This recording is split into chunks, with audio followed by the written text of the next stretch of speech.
Hello everyone, welcome back to my channel. So in this video I'm gonna tell that how I am doing current affairs for RRB PO. तो देखो मैंने इस बार सोच रखा है मुझे करंट अफेयर्स में कोई अपना रिस्क नहीं लेना, इस बार अप्रैल से ही अच्छे से लेकर चलना है।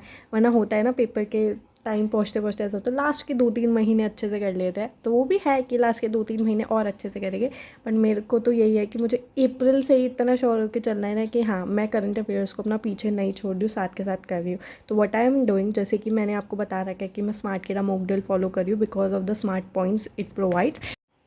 देखो करंट अफेयर्स करने का तरीका सबका अपना अलग अलग होता है। कोई लिख कर प्रैक्टिस करता है, कोई वीडियो देखता है और नोट्स बनाता है। तो मेरा ये रहता है कि मुझे ये सब चीज़ें सूट नहीं करती। मुझे ये रहता है कि मैं जितना ज़्यादा हो सके पीडीएफ्स को रिवाइज़ करूँ और कुछ कुछ पॉइंट्स में लिख कर प्रैक्टिस करती हूँ, तो मुझे रिटेन हो जाता है। तो ये मेरी स्ट्रैटेजी रहती है करंट अफेयर्स के लिए कि पीडीएफ्स जितना हो सके मैं बार बार रिवाइज़ करूँ।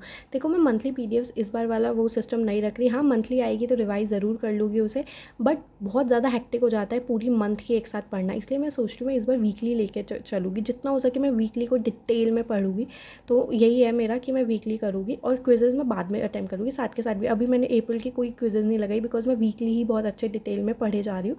बाद में मैं सारी मंथली, अगर तुम मंथली भी क्विजेज़ लगाऊँ ना इसके बाद सारा वीकली करके मंथली भी क्विजेज़ लगा रहे हो तो बहुत सही रहेगा। वो तुम्हारे ऊपर है कि तुम्हें कैसे करना है। तो मैं तो वीकली ही मेरा है कि मुझे वीकली करना है। एंड देन आफ्टर दैट जो ये प्रोवाइड करवाते हैं 350 best 350 current affairs of the month, वो पढ़ के जाऊँगी सो दैट एकदम अच्छे से हो जाए। वीकली तो मेरे डिटेल में हो रहे हैं, मंथली आएगी तो वो पीडीएफ रिवाइज कर लूँगी। बाकी 350 जो बेस्ट करंट अफेयर्स आते हैं वो तो ज़रूर करूँगी क्योंकि स्मार्ट केयर प्रोवाइड कराता है बेस्ट 350 करंट अफेयर्स, तो वो बहुत सही रहते हैं।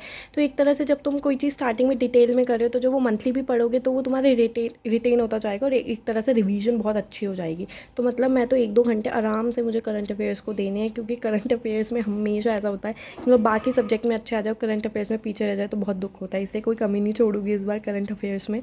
जैसे कि अभी मई के फर्स्ट वीक का नहीं आया है तो अभी तक मेरा ये है कि मैं प्रीवियस अप्रैल के 4 वीक जो आए उसको अच्छे से पढ़ती रहूँ। जैसे ही मई का फर्स्ट वीक आएगा तो मैं उस मई के फर्स्ट वीक को रिवाइज़ करने लग जाऊँगी, मतलब पढ़ने लग जाऊँगी अच्छे से। देन मेरा यही है कि वीक जैसे जैसे आते रहेगी मैं वैसे वैसे करती रहूँ। और one more important thing which I will say कि भाई अभी जितने भी अपॉइंटमेंट्स है और रेजिग्नेशन है वो मत पढ़ो, क्योंकि क्या होता है पेपर के पास जब आते हैं तो बहुत सारी चीज़ें ऐसे चेंजेस हो जाते हैं कि इसको अपॉइंट करके इसको अपॉइंट कर लिया, इसको छोड़ के दूसरे को अपॉइंट कर लिया, इसने रेजिग्नेशन दे दिया, तो बहुत चेंजेस हो जाते हैं। पिछली बार भी ऐसे हुआ था, जो मैंने स्टार्टिंग में याद करे थे ना वो बाद तक थे ही नहीं, उन्होंने वो रिज़ाइन कर कर चुके थे।